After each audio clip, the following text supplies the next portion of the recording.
Arrow Season 2, Episode 4, titled Crucible. This episode was amazing. It introduced so much stuff that was just really a twist, like stuff you just never would have expected. And when I finished watching it, the ending got me. I was just like laughing and stuff. I'm like horny or something. I'm like, I don't even know what emotions I have right now. And horny's not an emotion, but you know what I mean. It's just like over exaggerated feelings. I'm like, this is amazing, like an amazing way to end this episode, and it was just really good. We find out who Black Canary is, and initially I had guesses. It could be Shadow. That was really the only guess I had. I thought it might be Shadow. She could have changed her hair, and I could be because I'm a boy. I just didn't once think, oh, she could be wearing a wig. But that's what it ended up being.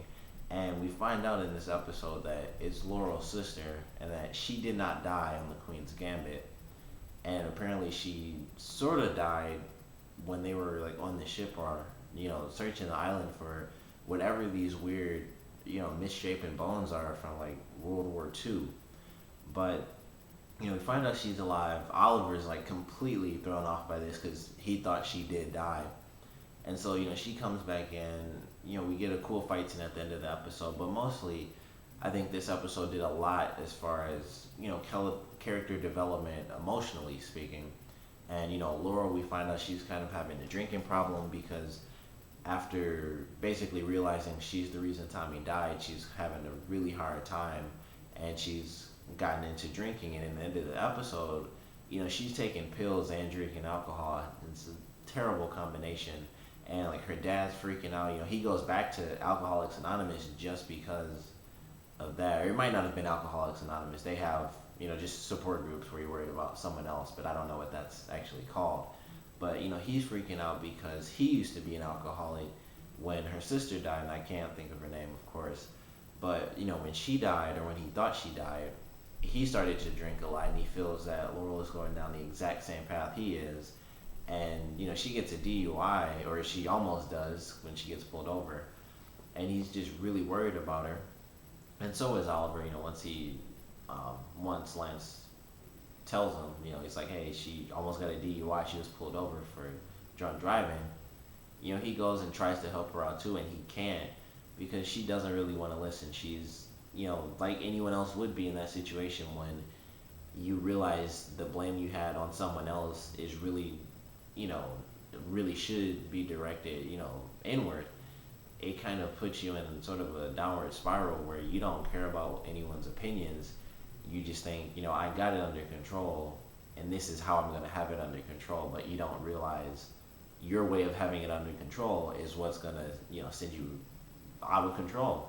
But she's going through all this stuff, and I'm sure it'll work out because I doubt they're just going to have her like die off. But right now she's having a really tough time, and obviously we see her dad is too, and so is her sister, who we find out she came back to Sterling City because of the earthquake, so she was worried about Laurel and her dad, and she kind of just ended up sticking around, and it was great to see her and Oliver talk, and just their interaction I think was really great, whether it was them not dealing with the past and it was just them fighting at the end, or when they were dealing with the past and it was a pretty emotional thing. And one of the best parts about this episode was when they talk about the past, and she says, what happened to Slade, that blew my mind. I'm like, she met Slade. It just like made so much stuff happen. And then of course they showed it at the end of the episode, but stopping the thing. But it was really cool when she said that, because it was so subtle to her. It was obviously they live in this world, so it's like I don't know what happened to Slade, because obviously whatever happened to her, they both left her to die pretty much.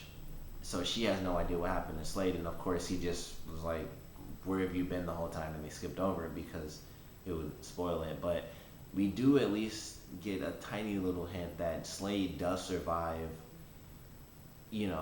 that little portion. But she didn't mention anything about Shadow, which kind of has me worried, because either she did end up dying in that explosion, or he just never happened to mention it, which I think would be really weird, if Oliver and Slade met up or something, and they just never talked about Shadow. So it has me really worried that Shadow might have actually died then.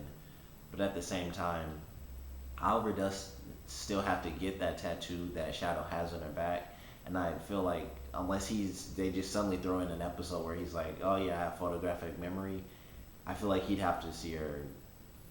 They'd have to just be alive somewhere for him to get that tattoo that looks exactly the same. I don't think he just remember that, but hopefully they're both still alive. We know at least Slade does survive until after she sort of dies but doesn't really die. But when they basically said she was going to be in the past, it opened up a whole new thing for what the heck that's going to be like.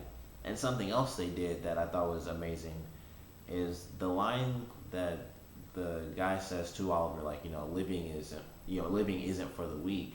When Oliver says that to the alderman, he says, like, a friend of mine once told me that, and it could be simple where he just said it just to cover it up, but I feel like he could have easily said anything that didn't have to do with that guy being his friend. He could have just said, I heard that once before or something. So at least me to believe that him and that guy who just shoots him to find out if he's strong or not, they do end up becoming friends because whatever it is, these people are looking for on this boat, these whatever is important about these misshapen bones or whatever, they end up bonding over that in some way. But at the same time, he does escape that situation, and as they showed in the season premiere, that boat is still like right next to the island, but it's destroyed. So he like I said, he could have just said that just to pretty much cover himself to say that's where I heard it from. But everything about the past, I feel like that's what it was about mostly was, with Laurel's sister coming back, and everything had to, everything revolved around her. It was, she comes back and it kind of throws Oliver off. It just screws him up, and then Officer Lance talking about how he used to be an alcoholic because of her death, and everything revolves around people just losing other people and things like that. And it was an amazing, it was just amazing dialogue this whole episode. Just a lot of stuff was said that really, was just really cool, and it's gonna lead hopefully to some more amazing stuff. And I'm sure it will because it's Arrow and it's never really bad. But aside from all the emotional stuff, the actual action on the episode was pretty good. We had the villain, the mayor, who pretty much takes over the Glades. He's getting all these weapons in, who we find out is actually from his foster brother, who is in the army, but kind of end up being a bad guy and just brings guns into the Glades. And this guy, his introduction was actually kind of cool. When he's about to shoot the one guy, and the older guy says, don't kill him because he's my cousin and I brought him in. And then he shoots him, and it's like, okay, that's kind of a cool villain thing to do. And he was fairly simple. I want to have control. I'm gonna do this or I'm gonna do that. And so when Oliver basically helps the alderman to bring in, or to basically start up the little thing where people bring in guns and they give you money for them, the mayor comes in and he's like, nothing happens in the Glades unless I say it happens. And it was really cool. He had that real power, feel to it, and it was just really cool to see that. And he kind of took control, and then he basically just had his guys shoot at people. And then of course they had like 5 random people just run in the middle like idiots, and they just get shot up. But that's in like every TV show. But I thought it was a pretty cool character. The fight at the end was amazing. It was pretty cool how they teamed up, and my favorite part is definitely when they switch weapons, because it just shows like how much training they both really have. Even though I'm just gonna have to call her Black Canary, even though all she did was shoot like one guy with an arrow. Shooting an arrow, like I've tried it before, like a long time ago. It's not insanely easy. Like even on like a human, you have to hit, like you have to be on target for that stuff. So they do both have some obviously like very intense and very training. And her obviously having been in the League of Assassins, I'm sure she knows way more than that too. But it was cool to see them switch weapons for a second, and they still just beat everybody up, and then they just switch back. But they basically defeat the mayor. Oliver convinces White Canary not to actually kill the guy, which was kind of cool. And she's also, some of the stuff she said, it kind of leads me to honestly believe she may have been raped, or at least almost raped. Like some of the stuff she said, like in the very beginning, like no woman should, like, um, I can't remember the exact line, but she's basically saying no woman should pretty much be under the boot of a guy, or under his rule. And when the guy at the end calls her a bitch, she kind of like knocks him out, and she's like, I really hate that word. It leads me to believe to some very serious stuff that happened outside of the League of Assassins. So it'll be cool to see her story and how she really had to struggle and fight back to deal with you know whatever form of oppression she had to deal with. And with it being CW, hopefully nothing will happen to her, because I always hate seeing that too. But she's obviously dealt with some stuff in her past after getting on the island, or not getting on the island but getting on the boat with the other guys, and she obviously sort of um, formed a relationship with them, because at the end of the episode when Oliver is tossed into the room, she's just standing over him. So she obviously did something to get into favor with those guys. So I'm sure we'll get to see what that was too. But love the episode. Everything was really good.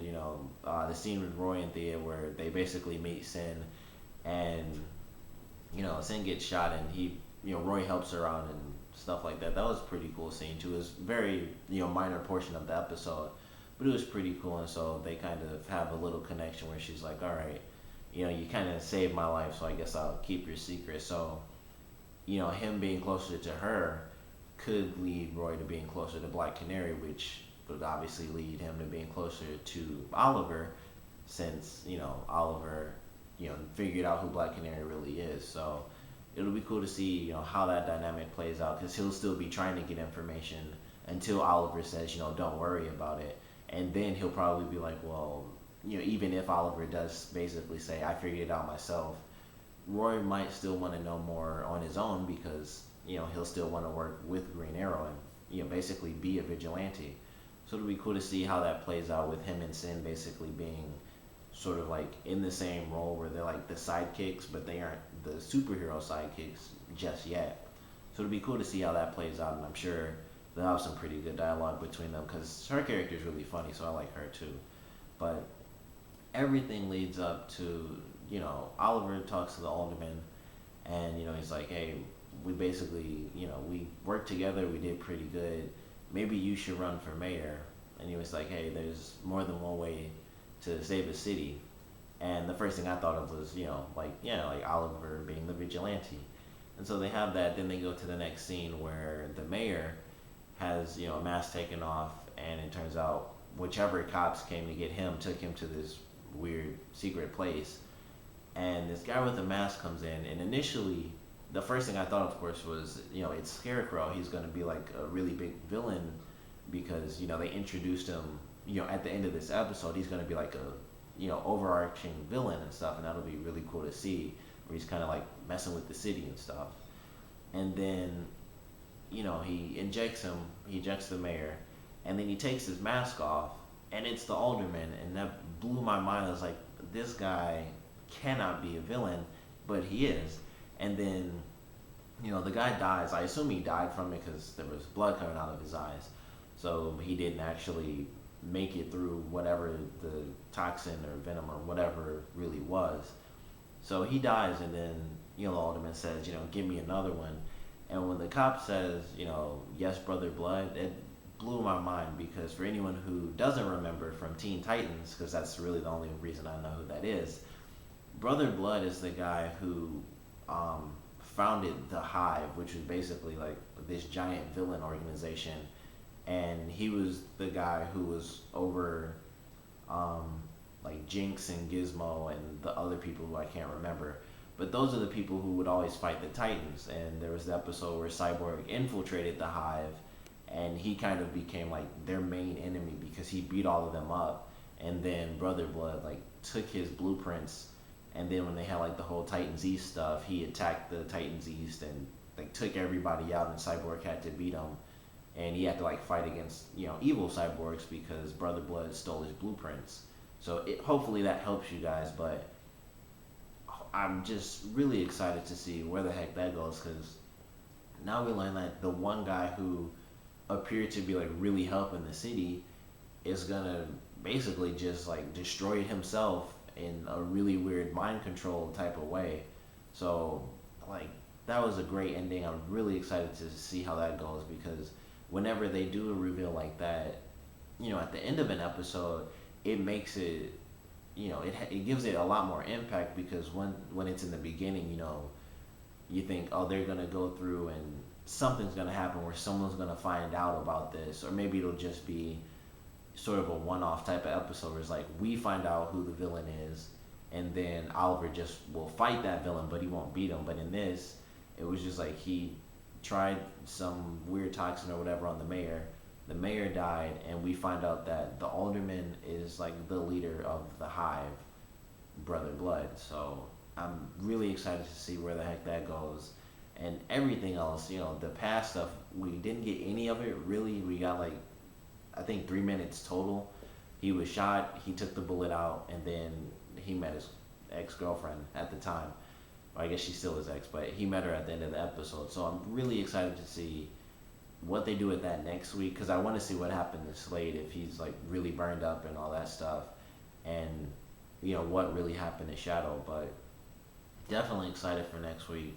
And based on the preview, it has a lot to do with Black Canary. So I think we will get a lot of the past, and it's talking about the League of Assassins. So if we don't get a lot of the past with actually Oliver's past on the island, it will at least be her past with the League of Assassins. So either way, it's going to be an amazing episode next week. But for now, we at least got this one, and it was also really, really great in every way, really. So comment below, let me know what you thought of this favorite episode or favorite part, at least favorite part. Sorry, and definitely let me know. Are you excited that Black Canary is Laurel's sister, or were you hoping that it was Shadow, or did you wish it was just someone random who just had a different story? So comment below, let me know, and thanks for watching.